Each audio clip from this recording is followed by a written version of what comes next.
తాడిపత్రిలో వైసీపీ ఉండకూడదని జేసీ దౌర్జన్యాలు చేస్తున్నారని అన్నారు మాజీ ఎమ్మెల్యే కేతిరెడ్డి పెద్దారెడ్డి. తాడిపత్రి వెళ్లకుండా తనను కూడా అడ్డుకుంటున్నారని, ఇక్కడ వేరే చట్టం ఏమైనా ఉందా అని ప్రశ్నించారు. వైసీపీ శ్రేణులను గ్రామాలు విడిచిపెట్టి వెళ్లాలని వేధిస్తున్నారని అన్నారు పెద్దారెడ్డి. ప్రభుత్వాలు వస్తుంటాయి పోతుంటాయి, అధికారులు మాత్రం చట్టానికి లోబడే పనిచేయాలని చెప్పారు. అధికారులు పరిధి దాటి పనిచేస్తే పరిణామాలు తీవ్రంగా ఉంటాయని హెచ్చరించారు. తాడిపత్రిలో వైఎస్ఆర్సీపీ నాయకులు ఉండకూడదనే ఒక ఉద్దేశంతో కలెక్టర్ గారు, ఉన్నతాధికారులు, పోలీసు అధికారులు అందరూ సమకూర్చే ఈ విధంగా కొట్టడం జరుగుతుందనేది నా అభిప్రాయం.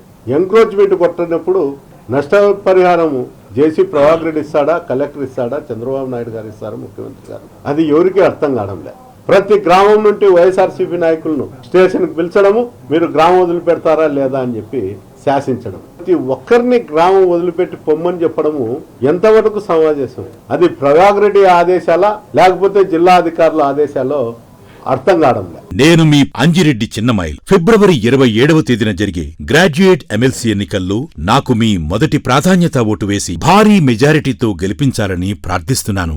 ఈ విధంగా ప్రతి ఒక్కరిని, ప్రతి పైర్ని అందరినీ హరాస్మెంట్. నేను తాడిపత్రికి పోతే లాండ్ ఆర్డర్ ప్రాబ్లం ఉంటుంది అంటే ఇదంతా లాండ్ ఆర్డర్ ప్రాబ్లంలోకి రాదా? చట్టంలోకి తాడిపత్రిలో వైఎస్ఆర్సీపీ నాయకులు ఉండకూడదనే ఒక ఉద్దేశంతో కలెక్టర్ గారు, ఉన్నతాధికారులు, పోలీసు అధికారులు అందరూ సమకూర్చే ఈ విధంగా కొట్టడం జరుగుతుందనేది నా అభిప్రాయం. ఎంక్రోచ్మెంట్ కొట్టినప్పుడు నష్టపరిహారము జేసీ ప్రభాకర్ రెడ్డి ఇస్తాడా, కలెక్టర్ ఇస్తాడా, చంద్రబాబు నాయుడు గారు ఇస్తారా, ముఖ్యమంత్రి గారు, అది ఎవరికీ అర్థం కావడం లేదు. ప్రతి గ్రామం నుండి వైఎస్ఆర్సీపీ నాయకులను స్టేషన్కి పిలిచడము, మీరు గ్రామం వదిలిపెడతారా లేదా అని చెప్పి శాసించడం, ప్రతి ఒక్కరిని గ్రామం వదిలిపెట్టి పొమ్మని చెప్పడము ఎంతవరకు సమాజం? అది ప్రభాకర్ రెడ్డి ఆదేశాలా లేకపోతే జిల్లా అధికారుల ఆదేశాలో అర్థం కావడం లేదు. ఈ విధంగా ప్రతి ఒక్కరిని, ప్రతి పైర్ని అందరినీ హరాస్మెంట్.